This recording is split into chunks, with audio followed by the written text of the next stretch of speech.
Julia Eckley, and you're watching 5 Questions. Today we're talking to Yitzy Hoppenstein. And Yitzy, do you want to tell them why you're here?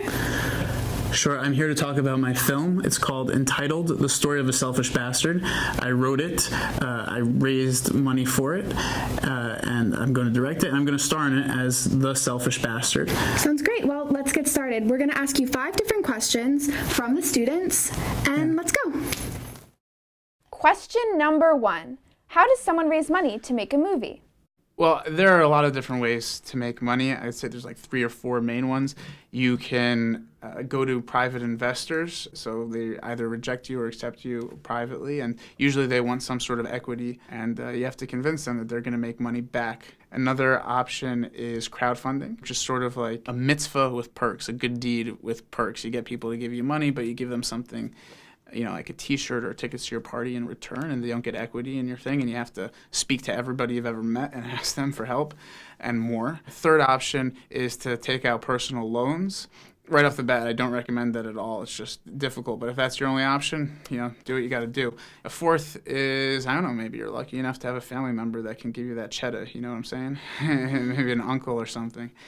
And by the way, choosing which one of those depends on the nature of your project. Are you raising $5 for your film, or are you raising $1 million for your film? That also affects things. The way that I did it, I did crowdfunding. There's a lot of different crowdfunding platforms: Indiegogo, Kickstarter, GoFundMe. Kickstarter is the big one, and that's all or nothing. I wrote a film called Untitled, The Story of a Selfish Bastard. Spent about 7 months or so researching how to raise money on Kickstarter. I raised money from about 550 people, $35,000. Doctors, lawyers, politicians, actors, writers, dancers, accountants, a lot of accountants for some reason. I'm not sure why. I knew about half of them, and about half of those 550, I don't know where they came from. I don't know who they are. I guess they're connected to friends of friends somehow. Initially, I threw a party.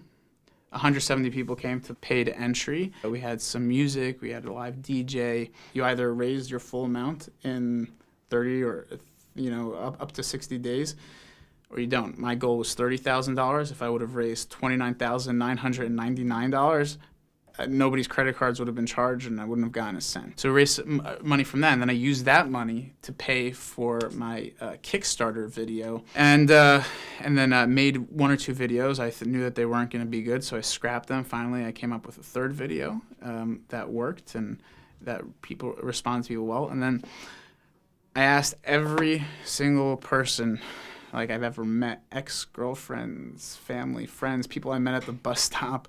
You have to believe that your project is giving something to this world. It's going to do good, and that you're actually doing people, although they're doing you a favor, you're also doing them a favor by bringing this work to fruition. Question number 2. What are the 3 most important steps that a person must go through in the pre-production process? Have a great script, as tight as possible.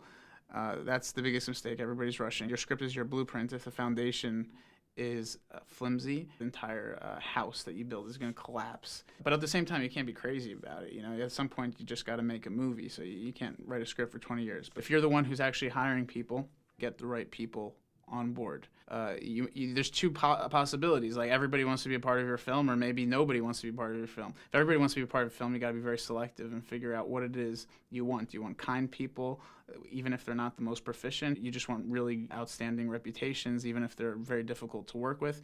Ideally, you'd want a nice person with the skills to get things done. And if nobody wants to be a part of your film, you got to figure out, why is that? Why aren't you presenting it in the right way? How do I convey that this is something meaningful, that this is something people want to be a part of, and figure out your sales pitch?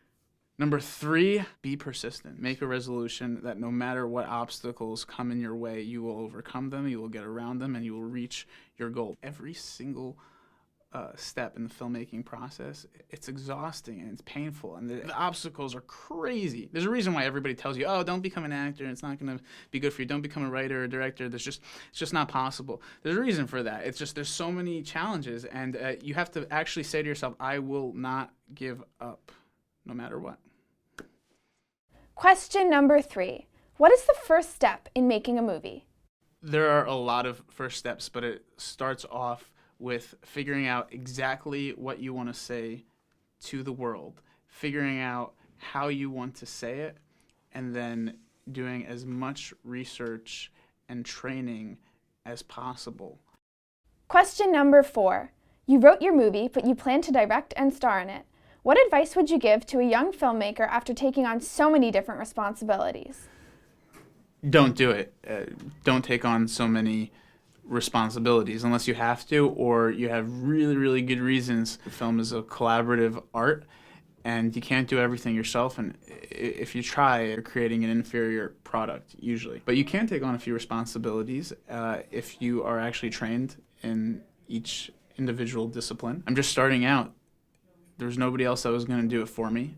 So I had to take on casting it. I have to cast it on my own. I mean, I have consultants and people that help me with that, but I do most of the legwork. Directing it, I don't know anybody that I personally, at least, that I would trust to present my script in a way that I'm proud of. I do enjoy it, and in the future, I'd like to have other people that take on some of these, like the producing side particularly. I'd like to just focus on my acting, my writing, and my directing. The most enjoyable role for me is the acting, but I haven't gotten to that yet. Each responsibility, you have to focus only on that. Focus on one thing at a time. You're raising money, don't focus on the artistic side. Just focus on raising money. When you're acting, just focus on acting.